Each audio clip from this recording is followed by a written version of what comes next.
नमस्कार दोस्तों, आज बात करेंगे एक बहुत महत्वपूर्ण घटनाक्रम पर और भारतीयों के लिए गर्व से भर देने वाली घटना पर।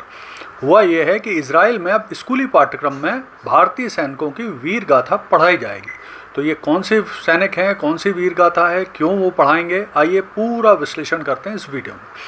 तो देखिए, अभी हाल में ही जो हाइफा शहर के मेयर हैं इजराइल के, जिनका नाम है योना याहिब, उन्होंने 29 अक्टूबर को एक समारोह में बोलते हुए कहा कि जो भारतीय सैनिकों की श्रद्धांजलि का कार्यक्रम था उसमें बोलते हुए कहा कि भारतीय सैनिकों की वीर गाथा को अब हम इजराइल स्कूली पाठ्यक्रम में शामिल करेंगे। और उन्होंने ये भी बोला कि वो ये बात 2009 से बोल रहे हैं, अब हम इसे शामिल करेंगे।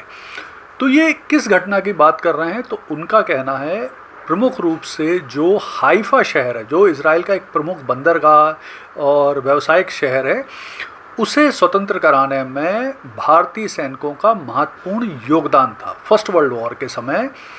तो अब इस घटना को थोड़ा सा समझ लेते हैं पहले, और उससे पहले पूरी बात जो योना याहिब जो मेयर हैं हाइफा शहर के, उन्होंने क्या बोला उसे पूरा तरह से समझते हैं।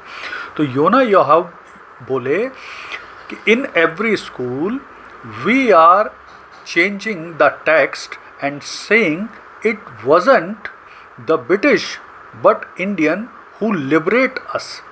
यानी वो ब्रिटिश नहीं थे जिन्होंने हमें स्वतंत्र कराया, जबकि भारतीय सैनिक थे जिन्होंने हमें स्वतंत्र कराया।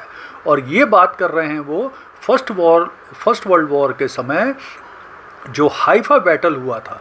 हाइफा बैटल, देखिए, फर्स्ट वर्ल्ड वॉर के समय इस हाइफा शहर पे ऑटोमन साम्राज्य का कब्जा था और ब्रिटिश सरकार उसे छुड़ाना चाहती थी।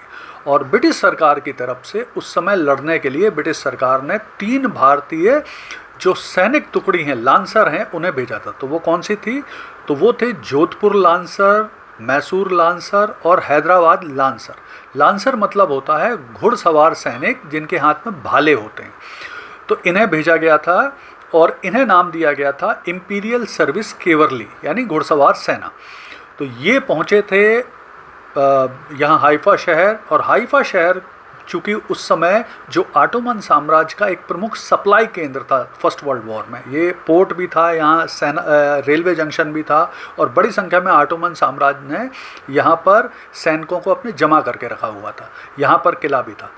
तो यहाँ पर पहुँचने के बाद जोधपुर लांसर, मैसूर लांसर और हैदराबाद लांसर की टुकड़ियों ने मेजर दलपत सिंह के नेतृत्व में बहुत वीरता का परिचय देते हुए 23 सितंबर 1918 को बहुत तेज गति से आक्रमण किया था हाइफा शहर में। जबकि ऑटोमन साम्राज्य के पास तोपें थीं, उनके पास मशीन गन थी, उनका मुकाबला करते हुए भारतीय सैनिकों ने छोटी गलियों से छोटी छोटी टुकड़ियों में तीव्र गति से हमला किया और कुछ घंटे की ही लड़ाई में ऑटोमन साम्राज्य को हरा दिया।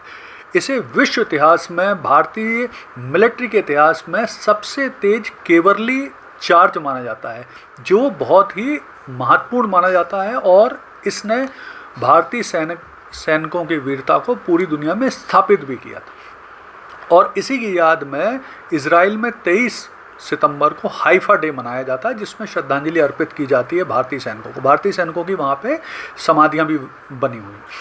तो इस घटनाक्रम की याद में अब जो हाइफा शहर के मेयर हैं योना याहिब, उन्होंने स्कूली पाठ्यक्रम में इस वीरतापूर्ण कारनामे को शामिल करने की घोषणा की है। ये निश्चित तौर पे सभी भारतीयों के लिए गर्व से भरने वाला क्षण है।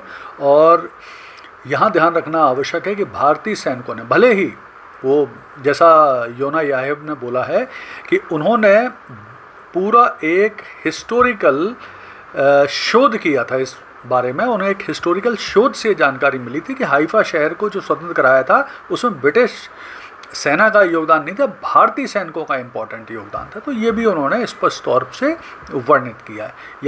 यानी भारतीय सेना की वीरता पुनः एक बार स्थापित हुई है और भारतीयों के लिए गर्व करने की बात है। और अब जब स्कूली पाठ्यक्रम में जब इसे पढ़ाया जाएगा तो निश्चित तौर पे इससे भारत और इजराइल के जो संबंध इन दोनों बहुत बेहतर हैं और भी अच्छे होंगे, बेहतर होंगे। धन्यवाद।